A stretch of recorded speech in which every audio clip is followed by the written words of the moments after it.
Yes, sir. I'm Bruce Gates. I'm the CEO of Agron Energy, oil and gas operator in San Antonio. I am here to speak against the bill. I've got a little bit different testimony than other people have told you. I'm concerned about the harmless nature that seems to be pervades through this discussion. It's clearly not harmless, as my co-panelists just described, and I'm going to give you a firsthand experience that we recently had that'll hopefully illustrate that for you very nicely. About 1 year ago, we were going to drill a well in McMullen County at a strata. Our objective depth was at 10,000 feet. We were notified by the Railroad Commission that we were locating, or that a acid gas injection plume, which is what this becomes, as I think she was describing, was over our strata at 6,500 feet. So with all the precautions, we went ahead and started trying to drill.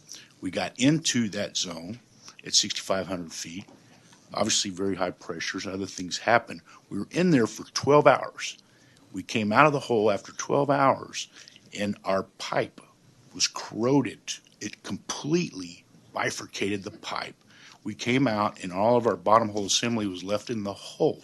Well, at that point in time, calf rope, what can we do? If you cannot, and this is heavyweight, 5-inch drill pipe, 135 pounds per foot. This is not shat. It's way more beefed up than any casing you're going to run. And it ate through it that fast. Well, there's nothing we can do. So what happens? We lose our leasehold rights by non-performance of the lease. The mineral owner certainly didn't benefit by the lack of our success, but if it eats through that casing, or drill pipe that fast, what do you think it's doing to casing in the old legacy wells? Well, I'll tell you, it's eating through them. They've already had breaches, multiple breaches in the old wells around there.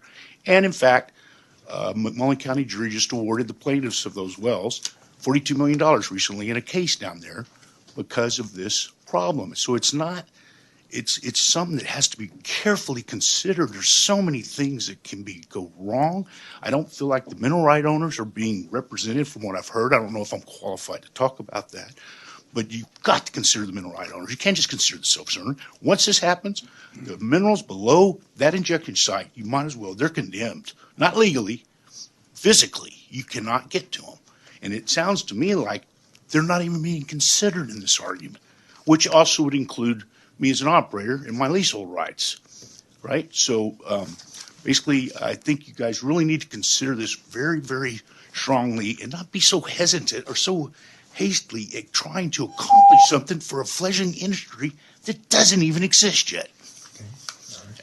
Thank you, Mr. Gage. Mr.